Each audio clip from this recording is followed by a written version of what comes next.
ហ្នឹងហើយឥឡូវហ្នឹងយើងមកដឹងពីរបៀបនៃការប្រើប្រាស់ក្នុងការចាប់ផ្ដើមសន្ទនាជាមួយនឹង website ហ្នឹងអញ្ចឹងនេះមានពីរជម្រើសបើយើងចង់អង់គ្លេសយើងឆាតយើងអាចចុចប៊ូតុងហ្នឹងទៅឬក៏ចិនយើងអាចចុចប៊ូតុងទៅឥឡូវខ្ញុំសូមណែនាំពីអង់គ្លេសសិនអញ្ចឹងខ្ញុំសូមបញ្ជាក់តិចថា website ហ្នឹងវាជាប្រភេទ website ដែលថាយើងសន្ទនាតាមអត្ថបទដែលវាមានឬក៏អត្ថបទដែលយើងផ្ដល់ឲ្យវាមិនមែនជាឆាតសម្រាប់ដែលយើងឆាតទូទៅដូច Gemini ដូច ChatGPT អីទេអញ្ចឹងកុំយល់ច្រឡំគោលបំណង website ហ្នឹងគឺដើម្បីបរៀនយើងឲ្យសន្ទនាទៅតាមអត្ថបទអញ្ចឹងយើងជិះ start English practice អញ្ចឹងនៅកន្លែងនេះគឺជា interface របស់វាអញ្ចឹងបើសិនជាយើងមានអត្ថបទសន្ទនាពីណាម្ដេចមកយើងផាកកន្លែងនេះ start practice ទៅឬក៏យើងអាច save អត្ថបទដើម្បីទុកប្រើប្រាស់នៅថ្ងៃក្រោយទុកសន្ទនាថ្ងៃក្រោយអញ្ចឹងណាបើសិនយើងមានកូនមានក្មួយអញ្ចឹងទៅឥឡូវនេះមេរៀននៅកន្លែង free lesson នេះគឺជាមេរៀនដែល admin គាត់ដាក់ឲ្យសន្ទនាលក្ខណៈជា sample ប៉ុន្តែមេរៀនសន្ទនានឹងច្រើនតាំងពី basic រហូតដល់ advanced អញ្ចឹងអ្នកដែលគាត់ចូលក្នុង website ហ្នឹងទៅគាត់អាចជ្រើសតាមមេរៀនក៏បានឬក៏ដាក់ឲ្យខ្លួនឯងសន្ទនានេះក៏បាននៅកន្លែងនេះអញ្ចឹងជា free lesson នៅកន្លែងនេះឧទាហរណ៍មួយខ្ញុំយកនេះអញ្ចឹងនេះយើង start conversation Ready, I'll read a phrase, then you say the next one. Let's start. Hello, I'm Soppy Paul. What's your name? អញ្ចឹងនៅក្នុងកន្លែងនេះខ្ញុំសូមបញ្ជាក់បន្តិចថានៅពេលយើងចូលទៅក្នុងកន្លែងសន្ទនាដំបូងហ្នឹងគឺវាផ្ទៀងផ្ទាត់រាល់ចម្លើយបើសិនជាយើងអត់អានអក្សរតាមនេះទេគឺខុសហើយប៉ុន្តែបើសិនជាយើងអានអក្សរត្រូវគឺវាបន្តសន្ទនានឹងរហូតដល់ចប់នឹងខ្ញុំសូមបញ្ជាក់ប៉ុន្តែខ្ញុំបញ្ជាក់ក្នុងលក្ខខណ្ឌមួយទៀតថាសន្ទនានេះគឺជាសន្ទនាអត្ថបទដែលមានឈ្មោះភាសាខ្មែរអញ្ចឹង robot ឬក៏ជនជាតិគេដូចយើងនឹងស្រាប់ហើយអានខ្មែរយើងអត់ត្រូវទេអញ្ចឹងទៅអានទៅចេញអីណាណោះអញ្ចឹងវាអាចផ្ទៀងផ្ទាត់ដើម្បីត្រូវគ្នាបានទេនៅចំណុចហ្នឹងពេលខ្លះយើងមាន option ដើម្បីបិទវាឲ្យវាបន្តទៅមុខរហូតឥឡូវខ្ញុំសាកសិនតើវាបែបហ្នឹងមែនអត់ Hi Sophie, my name is Chanrita, but you can call me Tata. Hi Sophie, my name is Chanrita, but you can call me Tata. ឃើញទេនៅពេលយើងនិយាយជាភាសាខ្មែរវាទៅចេញអីណានៅឆ្កល់យើងទៅអញ្ចឹងទៅវាអាចត្រូវជាមួយនេះទេវាអត់ឲ្យទៅមុខទេវាឲ្យយើងនិយាយម្ដងទៀតអានឹងគឺតាក់ទងជាមួយឈ្មោះជាភាសាខ្មែរអញ្ចឹងលក្ខខណ្ឌខ្លះក៏វាមិនត្រូវដែរអញ្ចឹងយើងអាចដំឡូងវាបានកំឡងទៅអញ្ចឹងហើយខ្ញុំចាក់នៅមួយទៀតនៅកន្លែង mic នេះយើងបើសិននៅក្នុង computer desktop យើងមាន mic បើសិនជា laptop យើងអាចប្រើ mic laptop ក៏បានឬក៏យើងត mic ពីក្រៅក៏បានដែរប៉ុន្តែខ្ញុំ recommend ឲ្យប្រើ mic ពីក្រៅមកវិញដោយសារ mic ពីក្រៅវាមាន function ដែលអាចសូកសំឡេងបានល្អជាង mic របស់ computer នៅកន្លែងនេះគ្រាន់តែ click ម្ដងដើម្បីនិយាយនៅពេលយើងនិយាយចប់វានឹង auto load ខ្លួនវាឬក៏យើងចុច stop mic នៅកន្លែងនេះដើម្បីឲ្យវាទៅខ្លួនឯងដែរអញ្ចឹងវាមានពី option ឥឡូវខ្ញុំបន្តទៀតអញ្ចឹងកន្លែងនេះអត់ត្រូវទេបើទោះយើងនិយាយប្រហែលដងក៏នៅតែអត់ត្រូវដែរនៅកន្លែងនេះមាន function and strict នៅកន្លែងនេះ and strict ន័យថាវាអត់មានពិនិត្យមើលលក្ខខណ្ឌដែលយើងនិយាយត្រូវអក្សរនឹងអត់ទេវាទៅមុខរហូតហ្នឹងខ្ញុំនិយាយថាវាមាន option បិទ option បាក់ឲ្យវាខ្ញុំចុចពី and strict Nice to meet you, Tata. You can call me Sri Mao. ឥឡូវនេះខ្ញុំចុចប៊ូតុងហ្នឹងហើយវា skip ប្រយោគនេះចោលហើយអញ្ចឹងហើយយើងបន្តទៅមុខទៀតហើយខ្ញុំ Nice to meet you too. Okay, what is your first name again? Sophie. ហ្នឹងហើយឥឡូវនេះពេលយើងចុចម្ដងទៅនៅថាវាអត់មានរត់បតឹងការនិយាយយើងទេយើងនិយាយខុសនិយាយត្រូវវាទៅមុខរហូតឥឡូវខ្ញុំរត់បតឹងវាវិញទៅចុចពាក្យថាប៊ូតុង strict នៅកន្លែងនេះចុចប៊ូតុង strict ដើម្បីឲ្យវាពិនិត្យលក្ខខណ្ឌទោះតែយើងនិយាយត្រូវឥឡូវយើងចុចឲ្យវាលុប pop up ចេះ How do you spell your first name? Correct. Great job. SOPHEAP.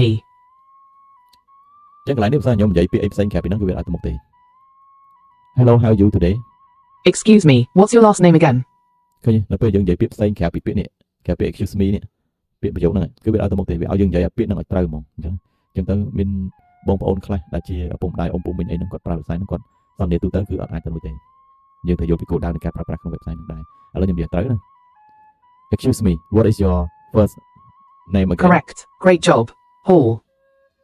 ចឹងកន្លែងនេះវាផ្ទៀងលក្ខណៈថាចាប់ពី 80% ឡើងទៅនៃពាក្យដែលយើងនិយាយគឺវាអត់ទៅមុខតែភាសានិយាយខុសទាំងស្រុងមកអត់ទេអញ្ចឹង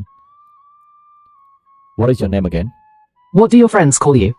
ឃើញយើងនិយាយខុសវាអាចនិយាយម្ដងទៀត What do your friends call you? Correct. Great job. Sri Mao. And what about you? ឥឡូវនេះខ្ញុំណែនាំការសន្ទនាហ្នឹងគឺមានតែប៉ុណ្្នឹងទេត្រូវយកពីការប្រើប្រាស់ function ផុសវាហ្នឹងអញ្ចឹងហើយនៅនេះវាមាន function restart ដើម្បី restart អាហ្នឹងម្ដងទៀត Conversation restarted. Say the first phrase. Hello, I'm Sophie Paul. What's your name? អញ្ចឹង restart គឺដើម្បី restart សន្ទនាអត្ថបទហ្នឹងម្ដងទៀត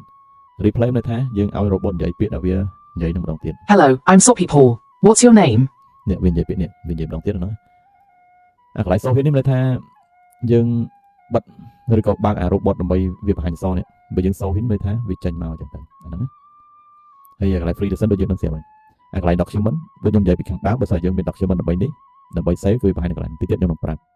កន្លែង free lesson ដូចយើងនឹងស្រាប់ហើយយើងចង់ដូរអត្ថបទទៅណាទៅណីក៏បានដែរនឹងយើងចុចទៅវា load មករហូតអញ្ចឹងនៅកន្លែងនេះមាន function read all ន័យថាអត្ថបទទាំងមូលវាអានដោយខ្លួនឯងយើងមិនចាំបាច់ជជែកជាមួយវាទេគឺយើងចង់ស្ដាប់វានិយាយវិញ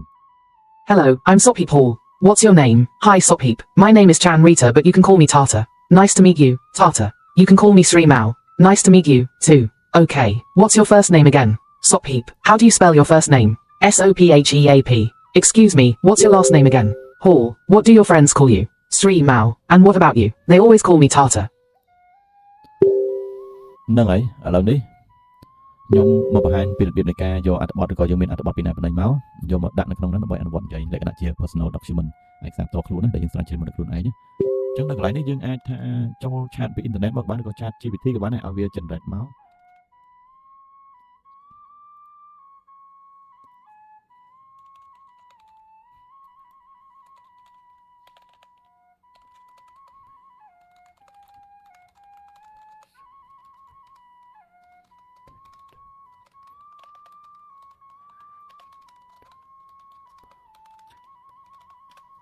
អញ្ចឹងនេះខ្ញុំឲ្យ chat GPT វា generate អត្ថបទសន្ទនា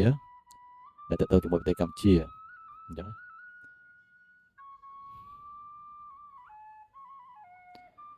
ឹងវាបានមកហើយឥឡូវខ្ញុំ copy ពី chat GPT យកមកដាក់នៅក្នុងនេះ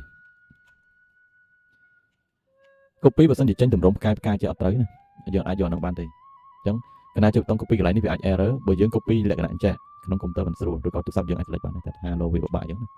បើយើង copy ចេះយកមកផាសអញ្ចេះវាត្រូវតាមទម្រង់អញ្ចឹងទម្រង់ក្នុង system ហ្នឹងឈ្មោះតួអង្គ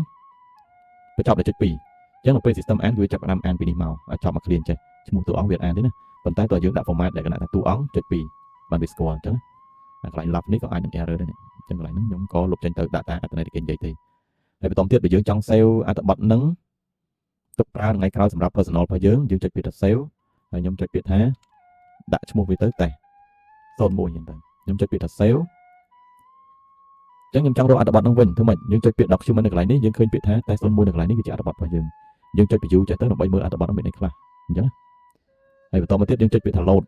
ហ្នឹងមានន័យថាយើងចាប់ផ្ដើមចង់សន្ទនាជាមួយនឹងអត្ថបទដែលយើងបានដាក់ហ្នឹងដែលយើងបាន save ហ្នឹងណា start Ready, I'll read a phrase, then you say the next one. Let's start. You know, every time I sit by this river, I feel like Cambodia is telling its story without words. that phonetics but what kind of story do you hear Correct. Great job. A long one, full of beauty and pain. From the ancient temples of Angkor to the struggles in more recent history. ហ្នឹងហើយខ្ញុំភាសាអង់គ្លេសហើយនិងភាសាចិនខ្ញុំអត់ចេះទេអង់គ្លេសខ្ញុំក៏អត់សូវចេះដែរប៉ុន្តែភាសាយើងនិយាយត្រូវចាប់ពី 80% អីឃើញវានឹងបន្តទៅមុខអញ្ចឹងទៅហ្នឹងណាអញ្ចឹងទៅយើងអាចអនុវត្តនិយាយបានជួនកាល system វាមិនអាចដើរត្រូវទាំងអស់ទេប៉ុន្តែវាមានលក្ខខណ្ឌនៃការដើរត្រូវរបស់វាខ្លះអញ្ចឹងការណែនាំពីរបៀបប្រើប្រាស់នៃការឆាតសន្ទនាលក្ខណៈជាភាសាអង់គ្លេសនេះគឺមានតែប៉ុណ្្នឹងទេប៊ូតុង function នេះគឺក៏មានតែប៉ុណ្្នឹងដែររៀនប្រើទៅហើយមានចំណុចអាចឆាតសាកសួរខ្ញុំបន្ថែមនៅតាមឆាតណាអញ្ចឹងការប្រហែលមានប៉ុណ្្នឹងទេ